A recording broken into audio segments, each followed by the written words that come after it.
Good morning students. आज हम पढ़ेंगे मील मैनेजमेंट, आहार आयोजन, आहार नियोजन भी कह सकते हैं इसको। ये BA सेकेंड ईयर के कोर्स के अंतर्गत, सिलेबस के अंतर्गत सम्मिलित है।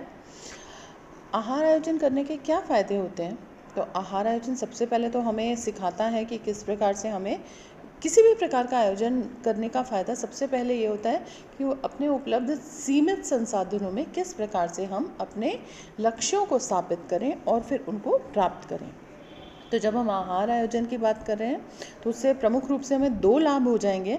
और वो 2 लाभ क्या होंगे कि सबसे पहले तो जो भी हमारे पास उपलब्ध भौतिक साधन है, चाहे वो धन है, चाहे वो वस्तुएं हैं, उपकरण हैं, या फिर मानवीय साधन हैं जैसे कि शक्ति है, ऊर्जा है, समय है, क्षमताएं हैं, कुशलताएं हैं, कौशल हैं, ज्ञान है, इन सभी साधनों को यानी मानवीय और भौतिक दोनों ही साधनों को मितव्ययतापूर्ण तरीके से हम उपयोग कर सकें, ये पहला फ़ायदा हो जाएगा।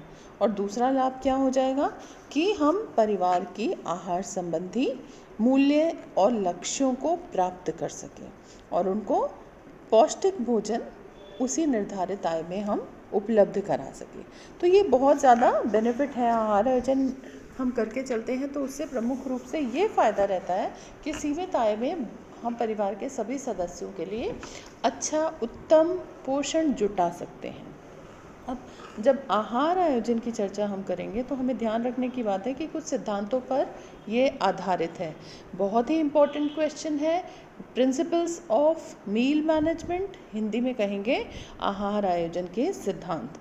अब most of the times question इसके ऊपर आता ही है। और जितना भी आहार आयोजन आप आगे पढ़ेंगे, आहार आयोजन का आधार ही ये है कि प्रिंसिपल्स क्या सिद्धांत हैं जिसके आधार पे हम आहार योजना का निर्माण बनाते हैं। तो बहुत ध्यान से ये सभी पॉइंट्स सुनिए, समझिए और उसके ऊपर आप उसी के बेसिस पे आप आगे प्लानिंग करेंगे, प्रैक्टिकल में भी प्लानिंग करेंगे और थ्योरी में भी समझेंगे चीज़ों को। तो let us now begin with the principles of meal management, आहार आयोजन के सिद्धांत। अब सिद्धांत की बात करें तो सबसे पहली आवश्यकता क्या हो जाती है कि पहले तो वो सदस्यों की पोषण की आवश्यकता को पूरा करने वाला होना चाहिए। परिवार में कई सदस्य रहते हैं, छोटे बड़े, अलग अलग उम्र के, अलग अलग पसंद नापसंद के और अलग अलग लिंग के। भाई स्त्री भी है, पुरुष भी है, बच्चे भी हैं, वृद्ध भी हैं। तो अब सबकी पोषण की आवश्यकता अलग अलग होगी। ये हमने भली भांति से देख लिया था जब मैंने आपको RDA टेबल स्पष्ट की थी, जिसमें अलग अलग उम्र में, आयु की अवस्था में या गर्भावस्था, धात्रीवस्था में किस प्रकार से पोषण की आवश्यकताएं परिवर्तित होती हैं, ये हम पहले ही अध्ययन कर चुके हैं। तो आपका एक बेस, एक धरातल आपका बन गया है। तो अब आपको समझ में आ जाना चाहिए कि परिवार के सदस्यों की प्रोटीन की क्या आवश्यकता है, ऊर्जा की क्या आवश्यकता है, या कार्बोहाइड्रेट वसा की क्या आवश्यकता है, या विटामिन खनिज की क्या आवश्यकता है।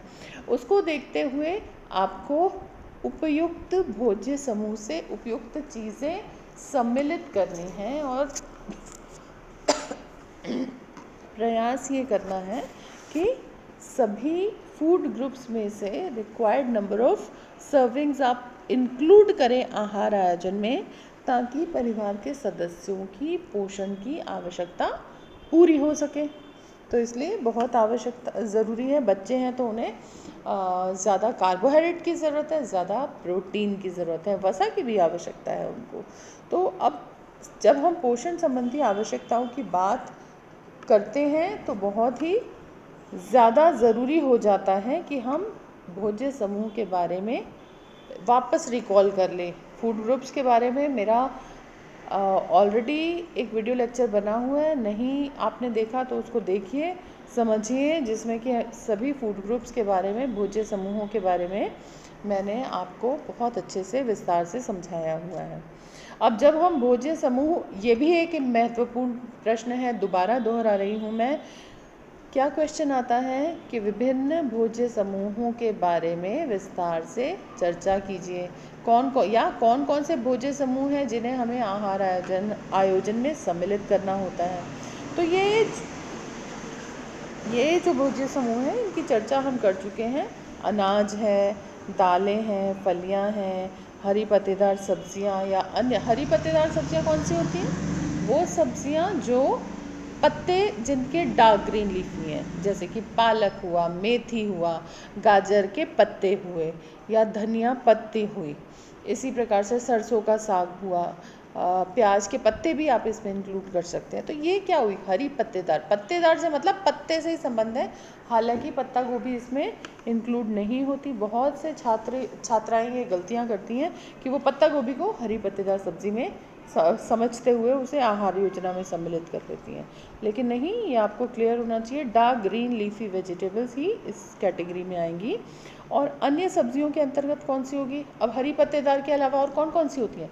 बहुत सारी सब्जी होती हैं, जैसे कि बैंगन हो गया, जो अदर कलर वाली सब्जी है। बैंगन हो गया, टिंडा हो गया, लौकी हो गई, ठीक है। फिर कुछ पीले रंग की सब्जियां होती हैं, जैसे कि कद्दू हो गया आपका। फिर कुछ जड़ वाली सब्जियां होती हैं। जड़ वाली कौन सी होती है? गाजर हो गई, मूली हो गई, शलजम हो गई, आलू हो गया। ये क्या है? ये जड़ वाली सब्जियां हो गई बेसिकली, ठीक है। जड़ वाले में बेसिकली तो आलू और शकरकंद ही आता है, लेकिन आप समझ सकते हैं क्योंकि वो भी जड़ से ही निकल रही है। हालांकि मॉडिफिकेशन स्टेम की है, रूट की है, वो एक अलग बॉटनी में नहीं जा रहे हैं हम, वनस्पति में अंदर नहीं हम उसका डिटेल्स में जा रहे हैं, लेकिन मुख्य रूप से जो ज़मीन के अंदर मिलने वाली सब्ज़ी है उसको हम समझ सकते हैं कि वो भी जड़ वाली सब्जियां हो गई, जिनमें कि स्टार्च की अधिकता रहेगी। फिर फल हो गए। फल में भी श्रेणियां होती हैं भाई। कौन सी होती हैं? एक तो रसीले फल होते हैं, जैसे कि आपके रसीले जिसमें से रस निकलेगा, तो कौन से होंगे वो? विटामिन सी रिच होते हैं।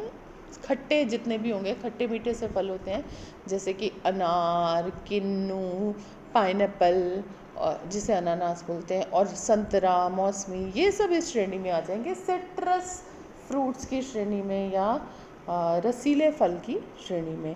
फिर अन्य फल भी होते हैं। अब और जो और दूसरे फल रह गए वो आप अन्य फल में ले लो, जैसे कि केला हुआ, चीकू हुआ, है ना, वो इस सब में हो गए।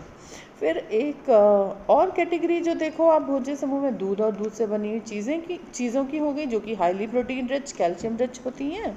फिर शक्कर और गुड़, जितनी भी मीठी चीज़ें, जैसे गुड़ है, शक्कर है, चीनी है, शहद है, इस प्रकार की चीज़ें अलग फूड ग्रुप हो गया। और लास्टली तेल और घी, मक्खन, क्रीम, ऐसी वाली जो चीज़ें होंगी ना जिसमें कि वसा युक्त भोज्य पदार्थ हैं, तो वो हो जाएंगे लास्ट भोज्य समूह का हिस्सा। तो इस तरीके से हमारा प्रयास रहना चाहिए कि ये भोज्य समूह सभी सम्मिलित हों हमारे हर आहार में, और इसको ध्यान में रखते हुए हमें आहार योजना का निर्माण करना चाहिए। अब अगला प्रिंसिपल क्या है? देखिए, सिद्धांत, भोजन स्वादिष्ट होना चाहिए, रुचि के हिसाब से होना चाहिए। किसकी रुचि के हिसाब से? परिवार के सदस्यों की रुचि के हिसाब से होना चाहिए। फिर भोजन का रंग, बनावट और पाक विधि भी उत्तम होनी चाहिए।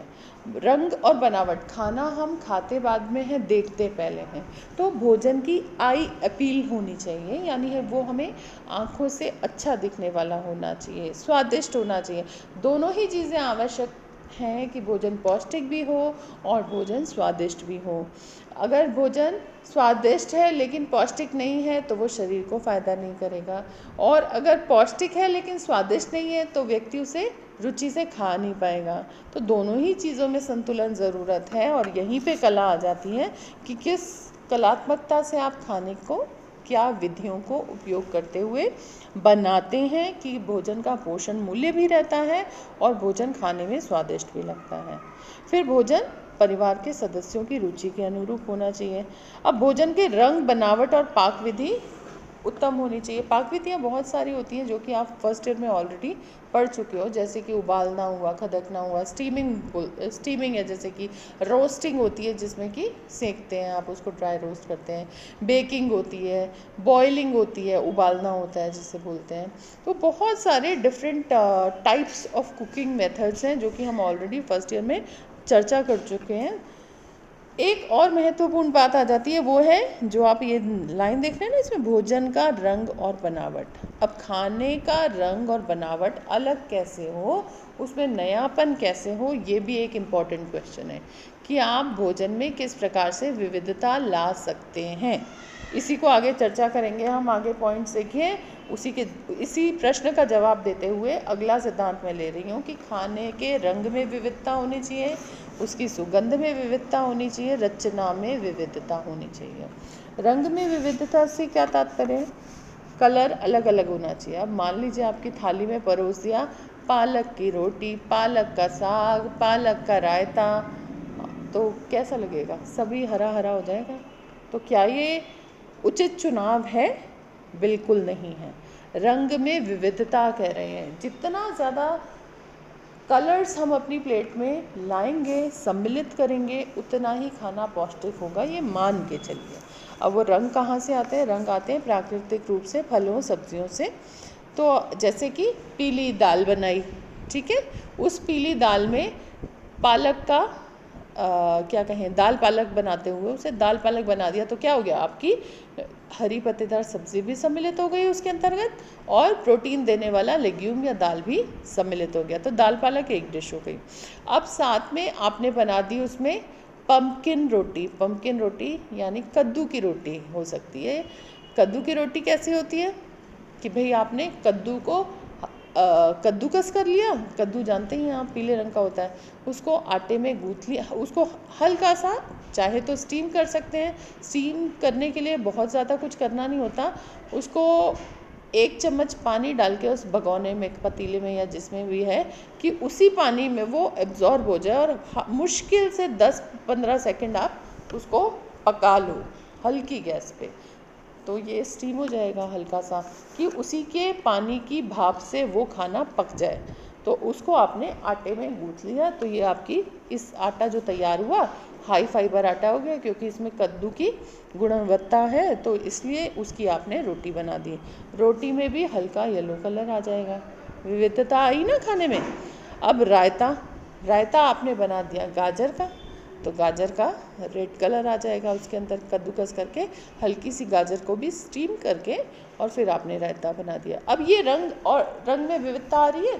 साथ में आपने सलाद, एक पूरा प्लेटर जिसमें मूली है, गाजर है, या टमाटर है, या चुकंदर है, ऐसे करके सलाद सर्व कर दिया। तो ये क्या हो गया? प्लेट में कलर्स आ गए, रंगीन हो गई, पौष्टिक हो गई, और अलग सभी भोज्य समूहों को सम्मिलित करने वाली हो गई, कि इससे प्रोटीन भी मिल रहा है, इससे कार्बोहाइड्रेट भी मिल रहा है, वसा भी मिल रहा है, सब्जियां आपने अधिकता से यूज़ की हैं, तो इसलिए वो विटामिन्स और खनिज भी मिल रहे हैं। तो इस प्रकार से खाने के रंग में विविधता हो गई। सुगंध में विविधता आप कैसे ला सकते हैं? सुगंध में विविधता लाने के लिए आप अगर देखें कि एक ही डिश है, आलू ही है, आप उदाहरण के लिए लीजिए, जब आप उसका पराठा बनाते हैं तब एक अलग एरोमा, एक अलग सुगंध, एक अलग खुशबू आती है। जब आपने उसका रायता बनाया तो वो खाने में एक अलग टेस्ट, एक अलग विविधता दे देगा। और अगर आपने उसका हलवा बनाया तो उसकी खुशबू एक अलग ही आएगी। तो सुगंध, एक ही खाने को जब हम अलग अलग विधियों से पका रहे हैं तो फिर सुगंध में विविधता आ जाएगी, उसका एरोमा अलग हो जाएगा। तो हमें ये भी ध्यान रखने की ज़रूरत है, क्योंकि ये जो एरोमा होता है ना, ये जो खुशबू होती है, ये हमारे ब्रेन को सिग्नल देती है। तो और हमारा जो भूख का केंद्र होता है उसको जागृत करती है। तो कई बार आप घर में घुसेंगे और घर में जो रसोई में से खुशबू आ रही है उसको देख के आपको भूख लग जाएगी तेज, कि अगर आपका मन पसंदीदा है या खुशबू बहुत अच्छी आ रही है तो आपको वो अच्छा लगता है, अपील करता है। तो खाने के सुगंध में भी कुकिंग मेथड में बदलाव लाते हुए आप ला सकते हैं। भोज्य पदार्थों को यूज़ करते हुए, वसा को यूज़ करते हुए खाने में आप उसके कलर में भी, रचना में, रंग में, सुगंध में, सब में विविधता ला सकते हो। अब रचना में विविधता से क्या तात्पर्य है? रचना से तात्पर्य है जो उसकी संरचना, यानी कि उसका टेक्सचर, खाने का टेक्सचर कैसा होता है। अब फिर कोई भी एक एग्जाम्पल मैं लूँ आपको, जैसे कि गाजर। हम गाजर को यूज़ कर रहे हैं और उसको अलग अलग पाक विधियों से उसके टेक्सचर में बदलाव ला रहे हैं। आप सलाद में कच्ची गाजर खा रहे हैं तो वो उसमें एक क्रंच है, अलग संरचना है। आप ये, इससे आपको समझ में आएगा कि टेक्सचर का मतलब क्या होता है, रचना संरचना का मतलब क्या होता है। तो और उसी गाजर को आपने बहुत हल्का सा पका दिया कि वो थोड़ी सी सॉफ्ट हो गई, लेकिन क्रंची फिर भी रही। तो सब्जियां सौते करते हैं जैसे हम, कि बिल्कुल थोड़ी सी 5-7 मिनट आपने सब्जियों को हल्का सा गैस पे हल्के तेल जीरे में सौते कर लिया, भून लिया उनको, कि वो अपने पानी में ही स्टीम हो गई, भाप से पक गई। तो वो सब्जियों में क्रंच रहता है और पोषक मूल्य भी बने हुए रहते हैं। अब इसी प्रकार से अगर उसी गाजर का आपने हलवा बनाया तो उसका टेक्सचर चेंज हो जाएगा, है ना। तो उसका सॉफ्ट हो जाएगा टेक्सचर, एक अलग ही स्वाद आ जाएगा, उसकी खुशबू में भी अंतर हो जाएगा। तो हम बहुत सारी ये अलग अलग टेक्सचर ज़रूरी होता है खाने के लिए। एक होता है ब्लैंड टेक्सचर, जैसे कि आप खिचड़ी खा रहे हो, खिचड़ी में क्या होता है, ब्लैंड टेक्सचर होता है, जिसमें कि आपको उससे कुछ क्रिस्पीनेस, करारापन या कड़ापन नहीं लगेगा, बिल्कुल सॉफ्ट है, आप बिल्कुल उसको आराम से खाते जाते हैं और हो जाता है। तो ये अलग अलग संरचनाएं होती हैं, टेक्सचर्स होती हैं, जिनको आप देखते हो खाना पकाने की विधियों में, रचना में परिवर्तन होता है। और ये सब किस तरीके से आता है, भोजन पकाने की विधियों से। अब विधि मैंने आपको बताया कि खाने को में जो एक रूपता आ जाती है उसको दूर करने के लिए आप अलग अलग तरीके से खाना पकाते हो, पकाने की अलग अलग विधियों को प्रयोग में लाते हो। तो ये भी एक इम्पॉर्टेंट पॉइंट हो जाता है। और साथ ही साथ भोजन के मनोवैज्ञानिक पक्ष, इसको हम अगली क्लास में डिस्कस करेंगे, क्योंकि फिर ये एक महत्वपूर्ण टॉपिक है जो कि हमें ध्यान रखने की ज़रूरत है।